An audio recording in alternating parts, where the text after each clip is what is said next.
Hello, good morning. Thank you for joining me. I finally made it back to my studio room. We got snowed in this morning, so we didn't go to church because it was just rough out there. But I think it's better now. They said there was one highway closed down because of a traffic wreck. So I'm going to read you this verse I have here.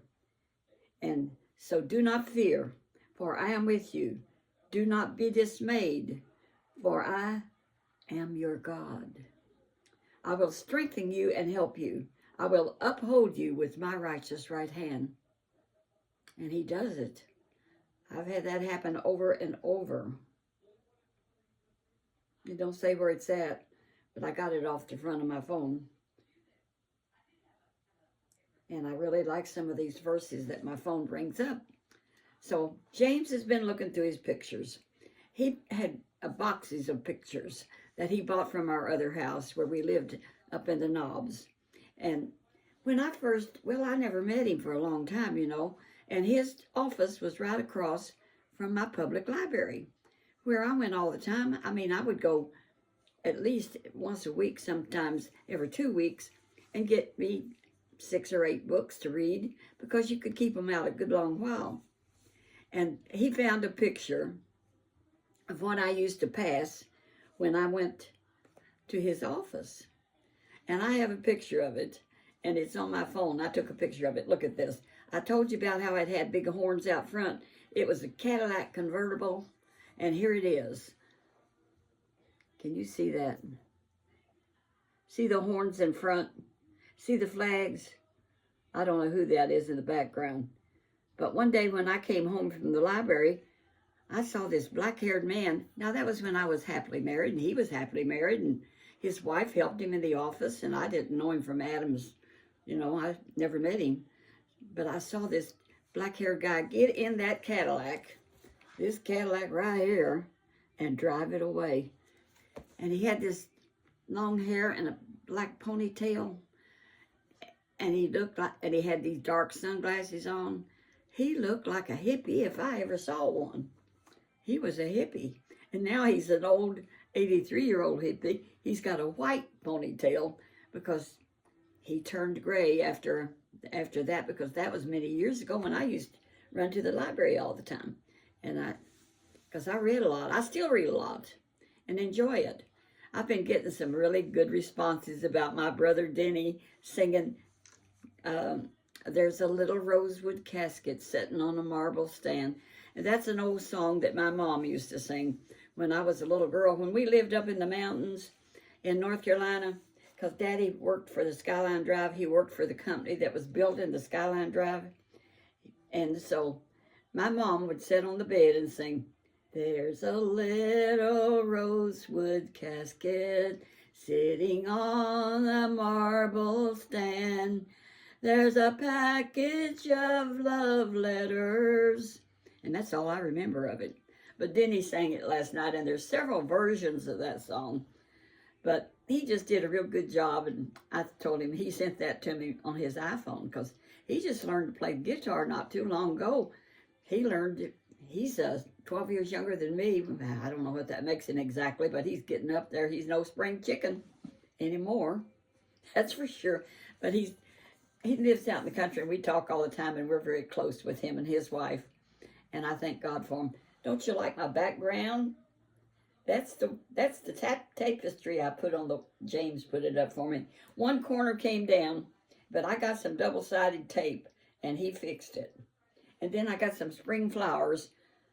I am longing for spring, and my pretty little angel over there. And you know what? The other day, he gave me a present, and this is what it was. Can you see this? Now, I don't believe this one would keep my feet warm like our little kitty cats do when they get down there. But I thought that was so cute. He's always given me little presents, and I don't hardly know what to do with them. He gives me so many. I'll set this one up here somewhere. Well, I don't know. Put it right there. If I move it like this. Oh, no. I'm going to just sit here and talk. Let's see. Oh, yes. As he was going through his pictures, You know, I personally met Colonel Sanders. If you haven't watched my other videos, you don't know that. But I was going to the church many years ago, and Colonel Sanders was up in the age of probably about 76 years old. And Pat Boone was singing at our church, which was Evangel Tabernacle in Louisville, Kentucky, and that's where me and Buddy had been going. And so we had been praying for a millionaire to help our little church. We run about 140 people. Now it runs tremendous because we went on the evangelistic field and did a lot of things since then. That was back when my kids was around 13, 14, 15 years old, and they went to church camp from there. And did they enjoy church camp? Very much. But anyway, our church had been praying. I mean, we would, every Sunday, Brother Rogers, Wayman Rogers would say, well, we're going to pray for a millionaire again today to come join our church and help us financially. And so we would pray. And I don't know that I had a lot of faith, but somebody did, because when Pat Boone was singing, and I was there when it happened, here come this white car, Cadillac, and this man in a white suit got out of it and marched right in to our front door. Well, when Brother Rogers saw who it was, and here's this picture, and that's about the way he looked when we met him in the church. Well, Brother Rogers just came right on in with him, and everybody was gawking, including me, and I was sitting about middle ways. That's Colonel Sanders. That's our millionaire. We knew it was, or I did. So anyway, James took this picture personally of Colonel Sanders, and I'll tell you the story on that in a little bit. But let me tell you what happened. Where'd my Kleenex go? I had Kleenex somewhere. I hope I'm not getting company. Anyway, so Colonel Sanders went to sit down. Him and Brother Rogers sat down on the front row, and I could see the back of their heads. And so the singing was going great. I tell you, that guy could sing, and he still can, I think. And after the service was over, and the singing was over, I saw Colonel Sanders and Brother Rogers kneeling at the front bench. And when he got up, he was saved. He gave his heart completely to the Lord. He had always been a good man, except he had a bad mouth and he used bad language all the time. I mean, bad language. And that's what God had to help him break from. And I hope some of my young people quit using bad language. I just subscribed to a young man up north that loves the Eagles, and I subscribed to him, and I watched some of his videos, and darling, what am I saying? I think you know Grandma knows. Watch that mouth, because I'm going to be watching you. I'm right on the ball with you. I enjoyed some of your videos, saying I am not going to my reunion of your school was that. Okay, so you ain't going. I said, I talked back to you. I said, okay, don't go. I don't blame you.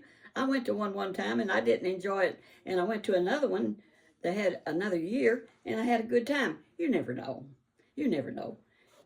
It's your attitude, a whole lot. Just get a good attitude about it. Say, I'm going to love everybody whether they love me or not. That's what Jesus did. He died for us, you know, and God sent him. So let's all be kind to all of them, whether they deserve it or not. And sometimes that's not easy. I'm not turning the other cheek too much, but I have a few times. All right, back to Colonel Sanders. And I love you, Clarence. Is that your name? I guess it is. I tried to look you up on Instagram, and I never did get... I'm not too good at this stuff, so... But I'll watch your little stuff if you put on new stuff. We love the Eagles, and I never paid no attention to them till you called my attention to them. But anyhow, Colonel Sanders gave his testimony later on, and Brother Rogers, his son, wrote the story about it. But I was there when it happened, and our first check was around $20,000, something like that, and our church started. God answered prayer, folks, and we got Colonel Sanders. Well, Colonel Sanders, it so happened, was born at Henryville, Indiana, which is, and they got a big marker out there in Henryville, and they used to have a big gathering. Now, I never did go to one, but of Colonel Sanders look-alike, and Kentucky Fried Chicken would feed everybody that come free, all the chicken you could eat. And they did it. And James went to one before I met him, because I think they quit having them shortly after that, didn't have it anymore.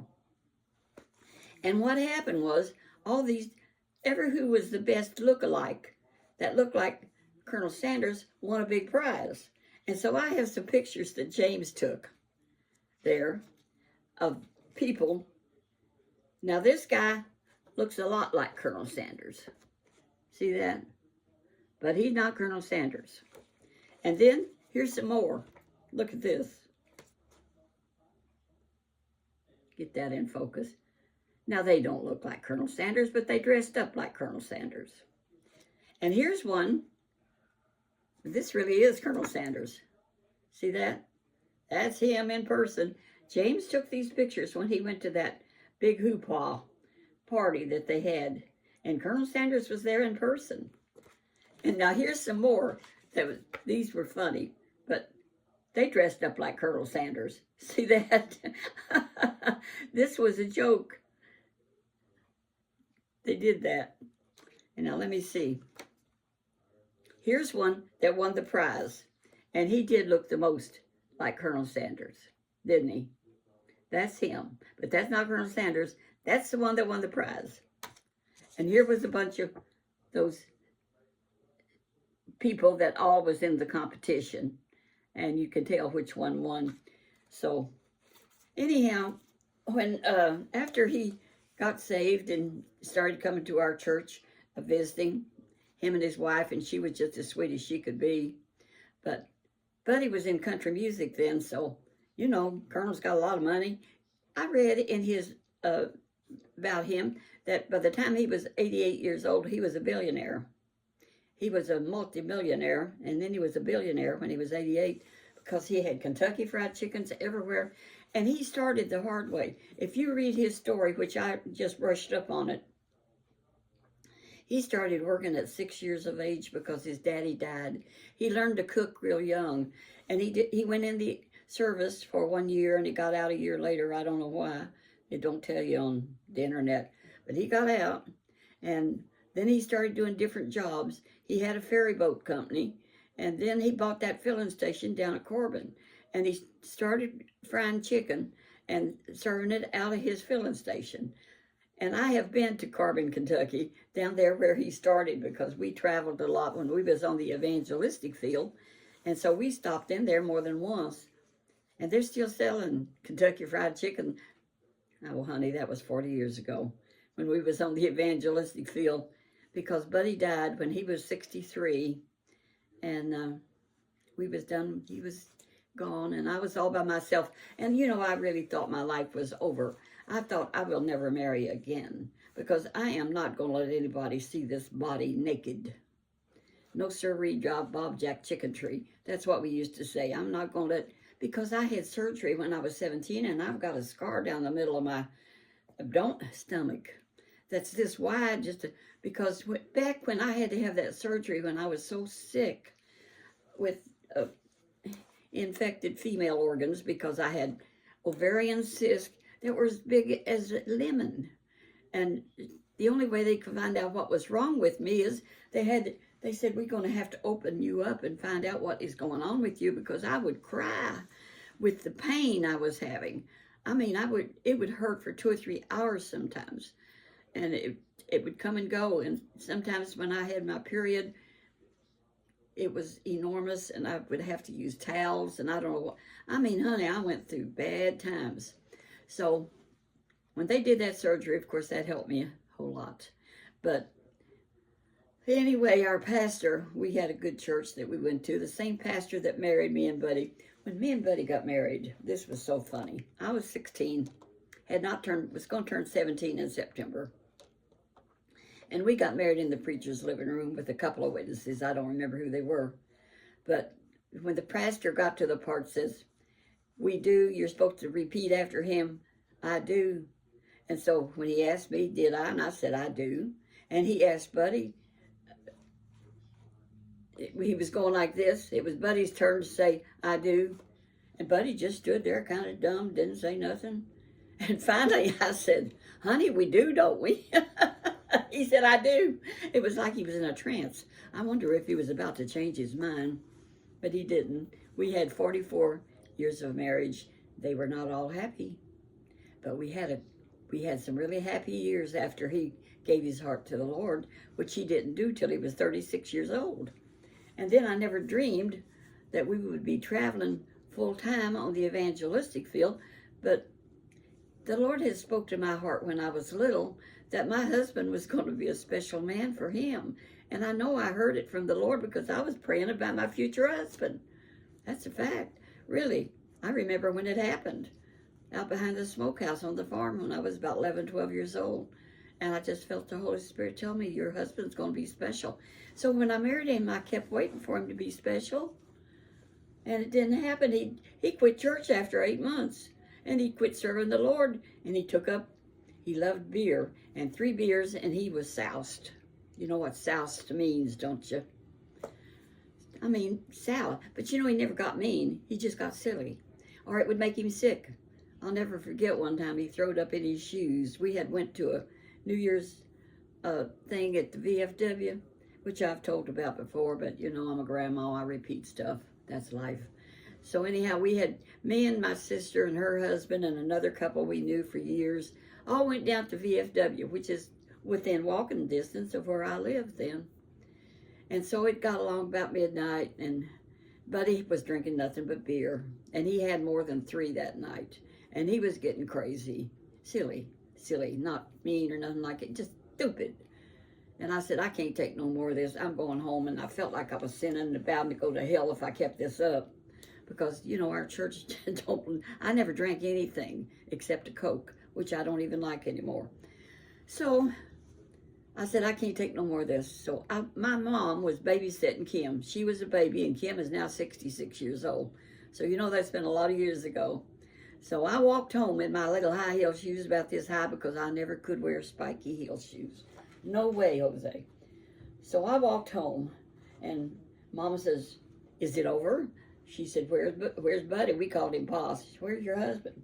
I said, well, he's still down there, and they're all getting drunk. And the thing of it is, Stanley, Phyllis's husband, had some whiskey, and he was passing that around, and that's what was really making Buddy so crazy, silly, that I couldn't stand it. He was drinking from that. They passed that whiskey bottle around. You could buy beer, but you couldn't buy whiskey. You had to bring your own bottle. I remember that well. Anyway, so after a while, I don't know when, Buddy came home, fell across the bed. He had took his shoes off, fell across the bed. His shoes was on the other side, and he threw up in his shoes. And I said, I ain't cleaning that mess up. And I just went back to sleep. I don't know what happened after that. The shoes were cleaned later. Oh my, I remember all that stuff. But you know, God is good. And Buddy got saved when he was 30. I prayed for him 18 years. And when he got saved, and he sang country music, and I tell you how I met Colonel Sanders personally. I decided that, you know, he's rich. I'll go see him and see if he wants to back Buddy and help him cut some albums and make it in country music. So I went to see him, and he was very nice. I mean, I knocked on his front door. I've always been gutsy and forward, and I'm not shy. And I talk to myself. If I ain't got anybody else to talk to me. I get some good answers sometimes. So I knocked on his door, and I went in, and they were him and his wife were very kind to me. And I told him that my husband was, but we go to the church where he was over there, and he sings country music, and would you want to back him? He's a really good singer. And he was very nice, and he said, well, I tell you what, little lady, I'm going to pass that up. I don't believe I'll do that at this time. He said, but thank you very much for coming. And he was really sweet about it. So I went home. And I told Buddy, I says, he ain't gonna back you, honey. I tried. So anyway, Buddy went ahead and we made enough money and donuts and donut routes and one thing and another that he went to Nashville and cut some country music anyway. What you do is you cut a sample and you mail it to these radio stations, try to get a hit. Now that runs big money. And we spent a lot of big money. And it went right down the tubes. And then when Buddy got saved, somebody heard that Buddy Baird, the country singer, had got saved. He went to sing in a gospel group. So he sang with the gospel group for about 5 years.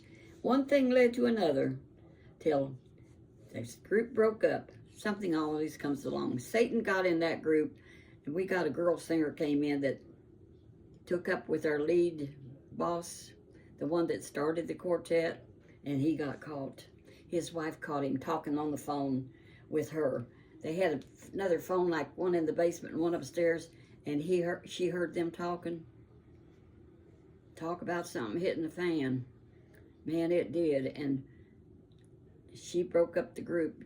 He told us, I gotta quit or I don't have a wife. And so he just up and quit, and we got left with the Greyhound with the bus, a 4104 bus that they had all agreed to pay for, which none ever gave us a penny. I ended up selling that big old bus to a man from California. I run it in Bargain Mart, and he drove in from California in a little red car. And so he went down to the bank because we let the bank have it back because I didn't know what we was going to do. So he went down to the bank, and he had so much money, and the bank said, this ain't enough money to pay it off. And so he said, well, would you take my car for a certain amount? Would that finish what I need? And the bank said yes. He drove that bus back to California. And the thing of it is, my brother Tommy, the one that passed away about a year ago, him and his wife used to travel with us on the bus when we'd go hold singings. And so one day it broke down and you couldn't put it in gear anymore. And we got it off the side of the road, that big old bus. It was a 4104. It was a big old an old Silver Eagle, which all the big singers drive is big old Silver Eagles. So we pulled over to the side, and what we needed was something that could put two lines back together. Well, these big telephone poles and these power poles that go alongside the road, if you ever notice at the bottom, they have like a winch thing on it that you can screw and make it be tight.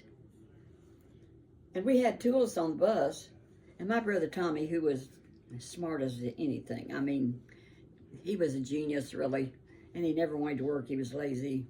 Anyway, I loved him. And when his wife passed away, he just never cared about living anymore, didn't seem like. And he went on to be with the Lord, and he would say, I just want to go on to be with Jesus. He said, I'm just tired. And he really was. So anyway, Tommy took some pliers and stuff and took one of them off that wire that was holding that phone pole steady. It was electric wires. He took that off and he put those two things together that had broken and put that clasp on it. Guess what? It fixed it. And we went on home. And when I sold that bus later, it went to California. It was still working great. Can you believe that? That's why I say the Lord goes before us and makes the crooked places straight. He supplies help when you really need it a lot of times. You just don't know what's going to happen next in this world. You just try to trust the Lord and go on. And I'm getting real aggravated about my wrinkles. But I'm not getting a facelift. But they're there. Well, when you're 91, you're bound to have it. I remember I lived out in the farm, and I was about 13, 14. And there was a little lady that lived over about 2 miles from us called Sister Woodyard. And Sister Woodyard lived by herself. And she was a little widow woman. And she wasn't very big. She was just no bigger than a minute. And she wore these bonnets, that keeps the sun out of your eyes. She had some of them, and I thought she was cute. And she was probably about 65 or 70. And she was wrinkled up like a little old turnip. And she would come over and visit Mom, and whenever she got too lonely, she'd come and visit with us. And I always enjoyed her visits when I was a little girl. I wonder, Norman, do you remember Sister Woodyard? They used to come over. I talk to people when I'm on YouTube. And my brother Denny sang that song, and I hope he's looking to see how much people, he watched him and my brother Norman. They don't miss any of my videos.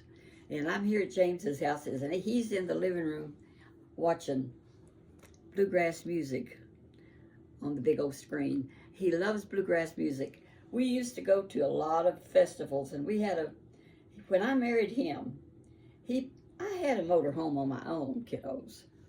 I know God has been good to me, and I could drive it myself. It was a 24-foot, and the bed in it was a half bed or a 3/4. And for 2 people to sleep in it, man, you're close. So when me and James first got married, we would take that little 24-foot. That's the one I gave my son, and he gave it back to me. See, Buddy, I thought my life was over, like I told you. I'm still here. I just can't help but laugh. The Lord is so good. And I just am thrilled that I can talk to y'all. But anyway, I had that 24-foot motorhome that I bought when I was married to Floyd. $15,000, and it was a good buy. And I could drive it. But when I married him, I sold my 24-foot, and James bought a 30-foot one that had a queen-size bed, because when we used to sleep on that little 3/4 bed, that was rough, tough, because he refused to sleep up over the cab. So anyway, we was close.